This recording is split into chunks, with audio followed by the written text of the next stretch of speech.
लकड़ी कटने का कोई किस्सा न होता, यदि कुल्हाड़ी के नीचे लकड़ी का हिस्सा न होता। नमस्कार साथियों, मैं आपका आरजी और मैं आज आपको सुनाता हूँ उस वक्त की कहानी जब भगवान राम का बाण लंकापति रावण के नाभि में लगता है और लंकापति रावण धराशायी हो जाते हैं। तो भगवान राम अपने छोटे भैया लक्ष्मण से कहते हैं कि जाओ लक्ष्मण और लंकापति रावण से कुछ ज्ञान और कुछ सीख लेकर आओ। तो लक्ष्मण कहते हैं भैया वो तो अभिमानी है, उसने तो अपनी भाभी का अपहरण किया था, मैं उसके पास कैसे जाऊं। तो भगवान राम कहते हैं मेरा आदेश है जाओ। तो लक्ष्मण जी पहुंचते हैं लंकापति रावण के पास और उसके सिर के ऊपर खड़े हो जाते हैं।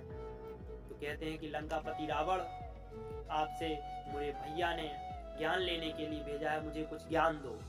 तो लंकापति रावण चुप रहता है, उनसे कुछ नहीं कहता है। तो खड़े खड़े लक्ष्मण वापस आ जाते हैं। तो लंका वापस आते भगवान राम से कहते हैं कि वो तो अभिमानी है, उसने तो मुझसे कुछ ही नहीं कहा। तो भगवान राम कहते हैं तुम कहाँ पर खड़े थे।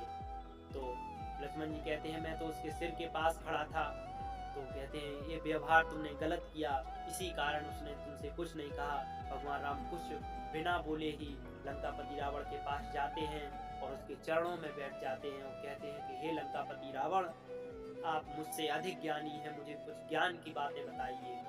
तो लंकापति रावण कहते हैं कि आपका ये व्यवहार कि आपने सिखा दिया अपने छोटे भाई को कि यदि गुरु के पास किसी दूसरे के पास शिक्षा लेने जाते हैं तो उसके सिर के पास नहीं वरन उसके चरणों में बैठते हैं।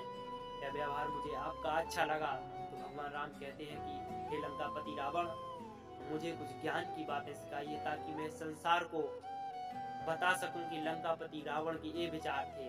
तो लंकापति रावण कहते हैं कि आपने तो मुझे मारा है और आप कह रहे हैं कि मैं आपको ज्ञान दूं।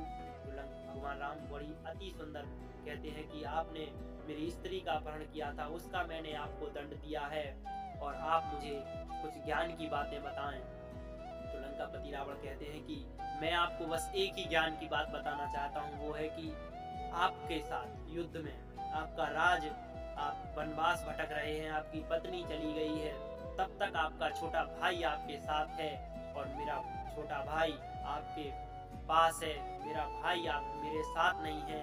यदि विभीषण न बताता कि मेरे भ्राता रावण के नाभि में अमृत है और वहां पर बाण मारने से मेरी मृत्यु हो सकती है, तो आज मेरा ये हाल ना होता, आज मेरा राज्य ना छिन गया होता, मेरी हार ना हो गई होती।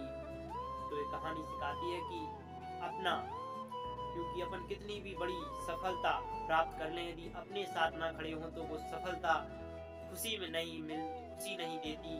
और अपनों के साथ और अपनों परिवार के आशीर्वाद के साथ चलो करते हैं नई शुरुआत। तब तक के लिए God bless you, take care, thank you.